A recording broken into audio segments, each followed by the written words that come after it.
Ok, donc, du coup, bonjour tout le monde, j'espère que vous allez bien. Ceci est Half-Life Visitors, c'est un mod de Half-Life 1. Je sais pas si vous en avez entendu parler, en tout cas j'espère que vous avez entendu parler de Half-Life, le premier du nom, puisque sinon c'est quand même assez triste.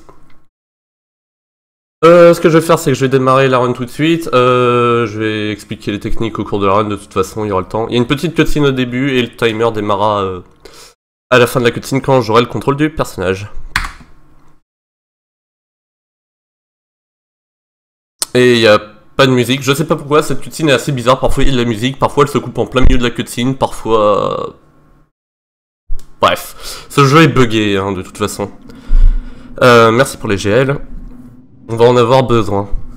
Donc, précision sur la run, on fait la run en easy. Pour plusieurs raisons, déjà ça nous permet de faire des damage boost, sinon on mourrait instantanément quand on ferait des grenades boost dans les autres modes de difficulté.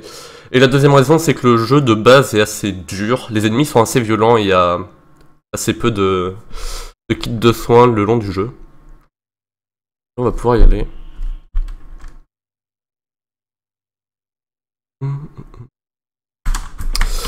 Ok, donc on voit la première technique de déplacement qui est le bunny hopping. En gros dans le jeu,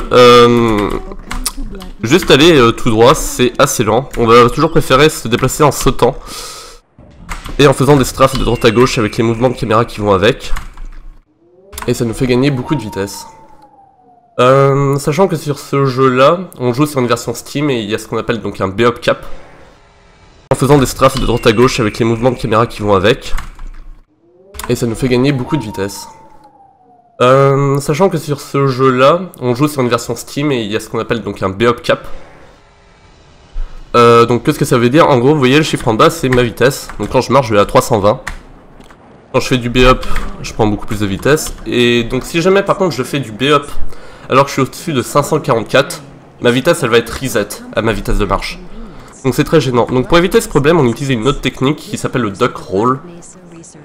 Et pour faire simple c'est comme le B-Up sauf qu'au lieu de sauter on spam accroupi.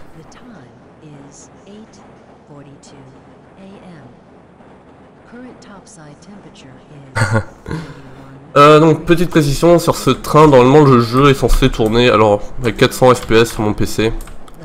Pour ce train on est obligé de baisser le framerate, là vous voyez le jeu il tourne à 45 fps, sinon il se peut que le train se bloque. Valve a des petits problèmes parfois avec tout ce qui est train, ascenseur. Et là ce qui se passe c'est que je baisse le jeu à 5 fps et ça me permet de clipper l'arrière du train. Et par contre il y a ce saut là qui est pas évident à faire. Ok c'est bon. Et vu qu'on n'est pas censé clipper à travers le train, bah ces portes là n'ont pas de vitre et on peut passer à travers, ce qui est plutôt cool. Le scénario je vais pas beaucoup en parler parce que bon déjà je vous avouerai que j'y prête pas beaucoup attention. En gros tout ce que je sais c'est qu'on incarne donc Alan Green qui est un avocat je crois et on visite Black Mesa et c'est cool, voilà. C'est pas mal ça. Et donc là on arrive au moment, c'est comme Opposing Force et Blue Shift, c'est une histoire qui est parallèle au premier Half-Life, au jeu original. Donc là c'est le moment où il y a Gordon Freeman qui fait de la merde avec son expérience.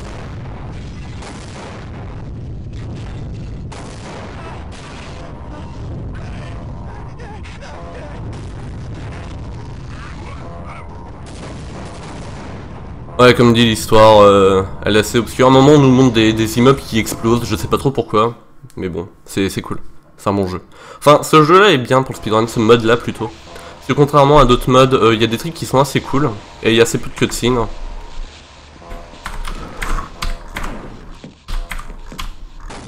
Et les cutscenes, c'est vraiment très ennuyant. Donc là, on va se diriger vers notre cher ami le pied de biche, hein, parce qu'on est quand même dans Half-Life, faut pas déconner. Faut savoir que le pied de biche, il y a moyen de le skipper. Mais c'est... Alors déjà, ça fait gagner assez peu de temps, ensuite c'est très dur à faire, et ensuite on peut se prendre des dégâts. Parce que le pied de biche nous sert à... Vous allez comprendre, à péter la table qui va venir, pour libérer le passage. Voilà. Et en gros, cette table-là, il y a moyen de la péter en manipulant un headcrab, pour que le headcrab attaque la table. Et le headcrab peut nous attaquer, et il fait beaucoup de dégâts. Alors ensuite, alors les objets à 400 FPS dans ce jeu ils vont très vite. C'est pour ça qu'on veut manipuler des objets précisément dans ce jeu, on va baisser le framerate.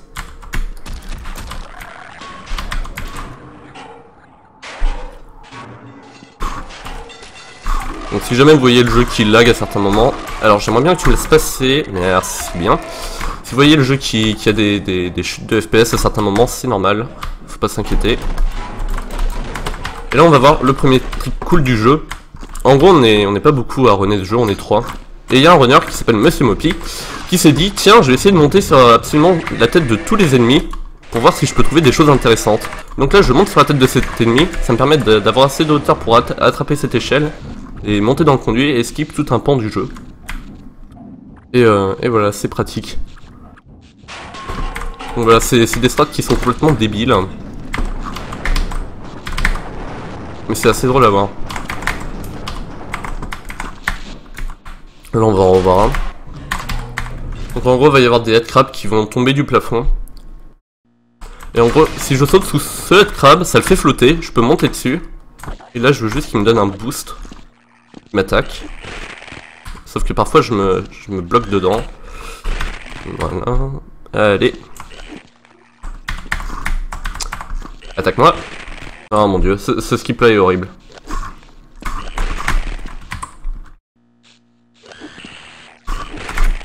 C'est pour ça que j'ai une estimate qui est assez large parce qu'il y a des trucs qui sont vraiment horribles dans le jeu. Non mais il y a un moment faut y aller madame. Je suis bloqué dans le crabe, c'est fantastique. Allez. On y est. Magnifique.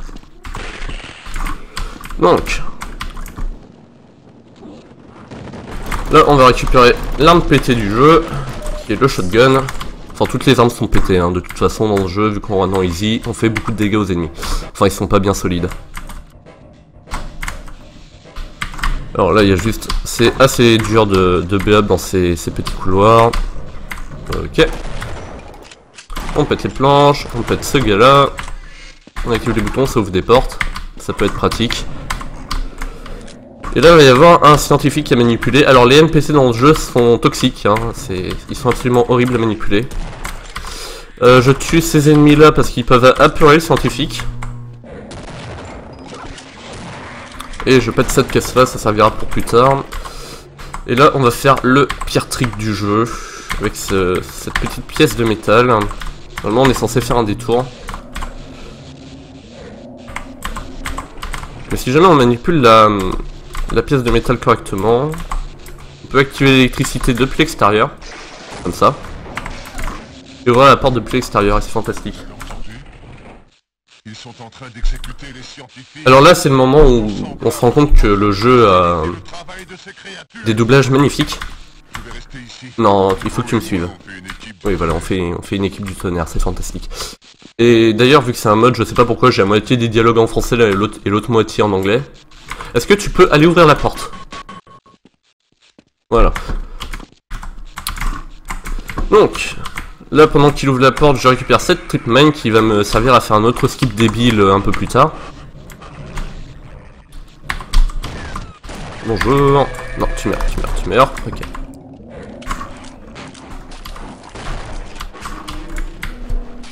Bon, il arrive à parler, à speedrunner en même temps. Des années d'entraînement, évidemment. Donc je vais pas préciser aussi, mais mon PB c'est 19 minutes 50 je crois, quelque chose comme ça. Dans les loads, puisque dans la communauté source on ne compte pas les loads quand on time les jeux. Donc d'ailleurs vous voyez j'ai aussi un timer donc in-game dans le jeu, sur le côté gauche. Il est un peu mangé par le layout mais c'est pas grave. Donc ça c'est le timer sans les loads qui est fourni avec donc un autre mode qui s'appelle Bunny Mode XT. Qui est bien pratique. Ça me permet aussi d'afficher ma vitesse. Donc, c'est ici où arrive le skip débile. Je prends ma petite mine.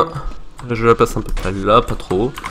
Je me fais choper par le bernacle. J'atterris sur la tête du zombie. Ensuite, il faut faire un circle jump sur les mines. Pas évident. Allez. J'espère juste que je l'ai pas placé trop, parce que sinon on va avoir des problèmes. Oh, s'il te plaît. Oh mon dieu. Elle est trop haute. Me dites pas qu'elle est trop haute. Ok, très bien. On va recharger notre save. Toujours faire des sauvegardes rapides, les gens. Voilà, là ça passe. Et il y a un autre scientifique qui a manipulé, et celui-là est horrible parce que déjà il est apeuré par absolument tous les ennemis du jeu. Et il y a des portes aussi sur le chemin, et il est un peu débile, il a du mal à ouvrir les portes parfois.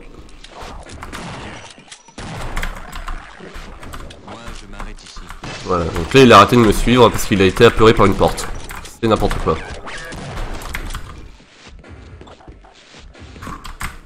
Alors faut savoir un truc, c'est que les... Suis-moi, merci. Les scientifiques ils se tournent plus vite si jamais le framerate est bas, donc c'est pour ça on baisse le framerate. Là faut juste espérer qu'ils me suivent. Non, il arrive pas à ouvrir les portes, hein, décidément. Non mais c'est encore arrêté, non mais c'est pas sérieux. Ouais bah essaye d'être rapide plutôt. Allez, va ouvrir la porte. Ne fais pas chier.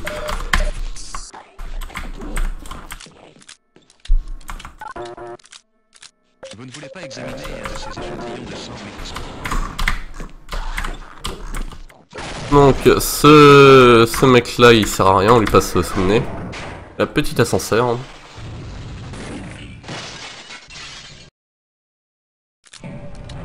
Bon je suis désolé, j'ai pas préparé de musique d'ascenseur. C'est assez désolant.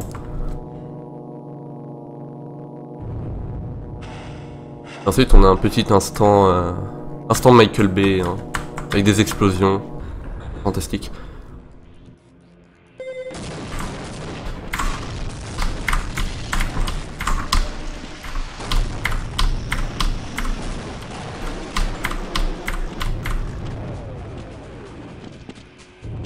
Bonjour messieurs, donc on ignore complètement les ennemis évidemment. Ça serait... Les tuer nous prendrait trop de temps.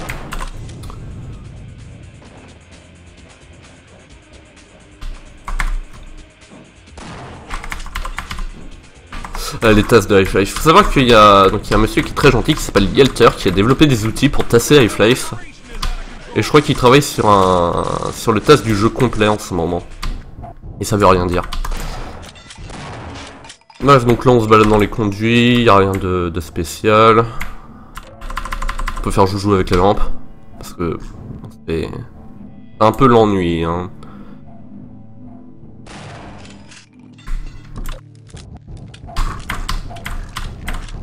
Ok.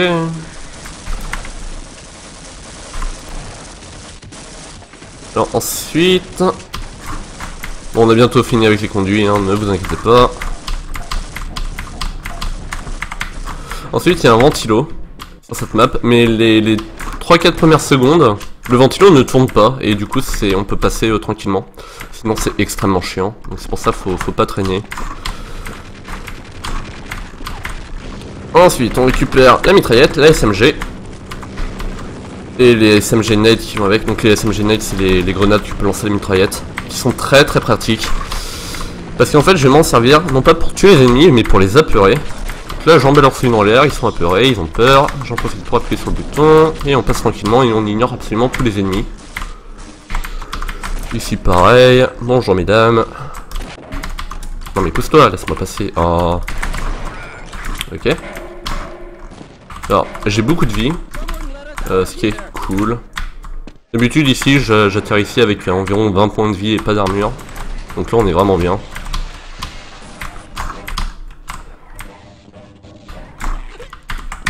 Hop, il y a encore plus de vie ici. Donc là, il y a un portail qui va nous amener vers Xen. Et si jamais on le prend trop tôt, ça nous tue. Donc ce que je fais, c'est que j'ouvre la porte, je lance une grenade. Et quand la grenade explose, ça veut dire que je suis bon pour aller dans le portail. Et attention, on va voir très rapidement Xen. Voilà, ceci est Xen. J'espère que vous avez bien profité.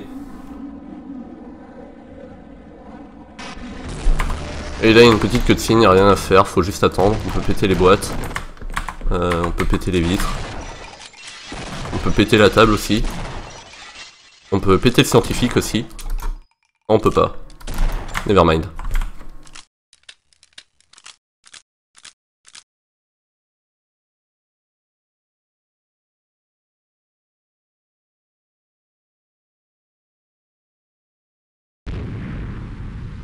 On voit t'appuies sur espace et ça saute tout seul. Donc ça c'est... moi je fais pas ça parce que ça c'est donc pour les runs scriptés. Nous on saute donc avec la molette de la souris. Mais effectivement il y a aussi des scripts qui te permettent de faire en sorte que tu maintiens l'espace et puis ça saute tout seul. Et vu que ça fait des sauts très précis, tu gagnes encore plus de vitesse. Mais c'est une catégorie de speedrun encore à part. Oh c'est moche. Donc en fait là j'essaye d'aller voir ce scientifique, sans tomber s'il vous plaît, merci, pour récupérer cette carte magnétique qui me permet d'ouvrir une porte. Et on récupère le sniper, et on peut ouvrir la porte.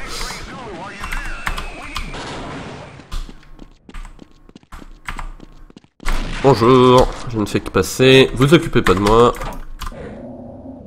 Alors les ninjas, ils ont des hitbox assez particulières parfois. Et ils font beaucoup de dégâts. Donc celui-là par exemple. Ok bon ça s'est bien passé. Mais parfois faut tirer un peu plus haut que sa tête. Si on veut le tirer dans la tête. Sinon le tir arrive dans la boîte en carton. Alors que visuellement vous êtes bien sur l'espèce de ninja. Et avec la Visitor non c'est un mode fait par des fans. C'est pas une vraie extension. Enfin c'est pas une vraie extension. Fait par Valve du moins. Alors on récupère notre petite biche. Notre fidèle petite biche. Là on a une salle que je déteste avec plein de vortes. Ah mon dieu, recharge.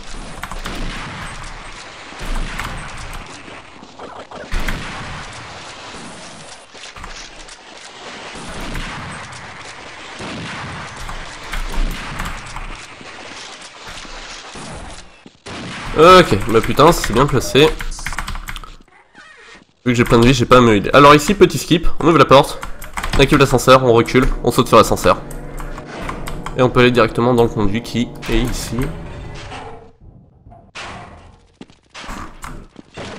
On récupère le shotgun parce que le shotgun il est pété. Et j'ai raté mon tir. Ces trucs là, les grunts, si vous les faites un double tir de shotgun dans la tête, ils meurent en un seul coup normalement. Là pareil, il y a un toit avec plein de snipers que je... Enfin, pas des snipers, mais des soldats que je déteste. Alors, les échelles. Tomber de l'échelle, faut savoir que, donc déjà de base, on va à 70 km/h sur les échelles. Et en plus, le personnage a des mains en savon, littéralement. Et on glisse beaucoup sur les échelles. Alors, ça se passe très mal. C'est assez embêtant. On va y aller au shotgun. Non mais s'il te plaît, prends l'échelle correctement. Voilà. Il y a beaucoup trop de monde. Oh mon dieu. Donc normalement en fait il y a des grunts au début. Et les grunts tuent des soldats normalement. Mais là ça n'a pas trop l'air d'être le cas. Là on devrait être pas mal. Donc là il y a des boutons, on active le dernier et le troisième. Ça ouvre des portes. Hop, on descend par là, c'est quand même beaucoup plus rapide et beaucoup plus safe que l'échelle. On active l'ascenseur, et pendant que l'ascenseur arrive, on prend tout le stuff qu'il y a là, le revolver, l'armure. Et on arrive à temps pour l'ascenseur. Et à partir de ce moment, donc vous voyez que j'ai mes SMG nade, donc les grenades pour la SMG, encore une fois, ce truc là. Et on va en abuser parce que c'est OP. Alors toi t'es pas mort, je sais pas pourquoi. Voilà, c'est vraiment très puissant. Alors ici on va tenter un skip. Par contre faut que les espèces de chiens ils viennent.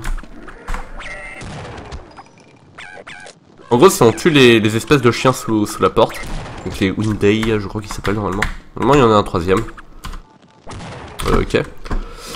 Peut-être permettre de nous faire un skip. Alors ici, donc déjà on appuie sur les boutons à travers les murs. C'est quand même beaucoup plus simple.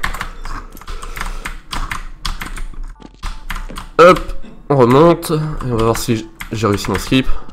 Donc normalement la porte se bloque sur le Hyundai et du coup ça la réouvre. Alors que normalement on est bloqué dans la salle pendant un temps d'environ 20 secondes. Et c'est extrêmement chiant. Alors que là je peux me rendre directement ici. Et je dois attendre par contre. Il y a une explosion qui ouvre le passage.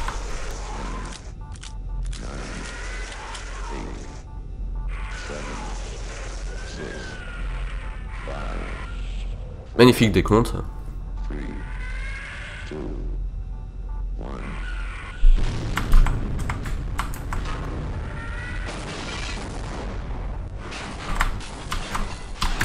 Alors autre chose que j'ai pas expliqué, c'est que j'ai une estimate qui est très large de 30 minutes. Pour deux raisons. La première, c'est qu'il y a beaucoup de choses qui peuvent très mal se passer. Et la deuxième, c'est qu'entre le moment où j'ai proposé la run pour le marathon et... En gros, j'ai proposé la run pour le marathon avec cette estimate là. Et genre une semaine ou une semaine et demie après, on a trouvé pas mal de nouvelles techniques. Enfin de nouvelles strats plutôt. Je suis bas en vie, c'est assez gênant.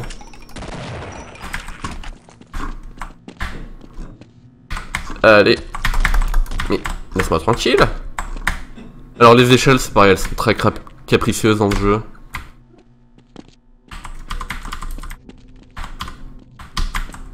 Surtout celle-là parce que la hitbox de l'échelle est super bizarre en fait, elle est collée au mur. En fait, elle est plus sur le mur que sur l'échelle. Bref, c'est assez particulier. Je suis bloqué dans la toile, ça peut arriver. Et là on va se heal. Et on va voir pour la première fois le Save Load Aimo Duplication.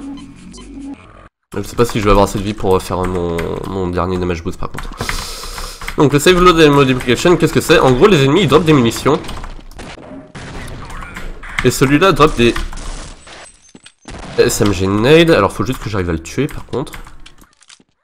Et si jamais je save et que je load pendant qu'il meurt, bah ça duplique ce qu'il drop. Et du coup ça me donne plein de SMG nade. Alors, oh mon dieu, mais il recharge ton shotgun.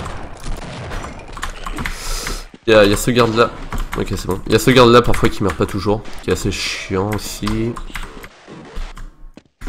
Par contre je vais clairement pas avoir assez de vie pour mon damage boost. Je pense.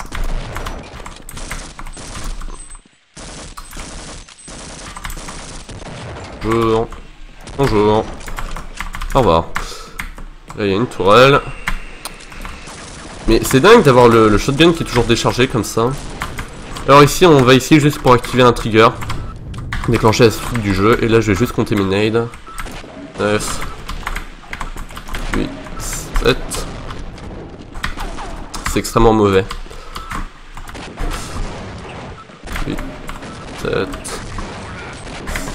6. 5. Ça sera jamais assez. Je vais devoir faire une autre strat donc je vais devoir tuer tout le monde par contre. On va faire la strat normale du jeu. 6 5 4. Ok, donc tout le monde est mort. Donc la strat normale c'est quoi? En gros il y a une boîte que je déteste et pour ça on évite de l'utiliser, mais là j'ai clairement pas assez de vie pour faire mon damage boost que je fais habituellement. Et cette boîte, il faut l'amener dans le trou. Allez, passe dans le trou. Voilà. Et ça va permettre de faire monter l'eau. Toi tu dégages. Wow. Donc vous voyez les objets dans ce jeu ils sont assez fous. Hein. Très clairement les objets ils ont pas le temps. Et normalement si on a cette vie on peut faire un damage boost pour skipper tout ça. Ne pas avoir à faire monter l'eau. Et aller directement dans ce truc qui est là. Et vu que je suis très mal en point je vais aller prendre la vie qui est ici. Et on arrive bientôt au boss final qui est un hélicoptère. Parce que c'est cool les hélicoptères. Ok. Alors là par contre j'ai besoin de mon shotgun chargé. Ouais les quick save c'est autorisé. Y a pas de problème là-dessus, on en abuse d'ailleurs. On va refaire du save load Aimo Duplication ici. Donc je tue ce garde là. Ce garde là drop des nades. Donc je le dupe 5 fois en gros. Je prends les munitions qui sont là. Je tue ce gars là. Je tue ce gars là. Je tue ce gars là au shotgun. Et l'hélico normalement on est censé le tuer au lance-roquette. Sauf qu'il y a un point qui est très précis. Où si jamais on tire dedans avec les SMG nade, ça lui fait énormément de dégâts et ça peut éventuellement le tuer. Et c'est réussi du premier coup, donc c'est vraiment cool. Et ça fait save beaucoup de temps.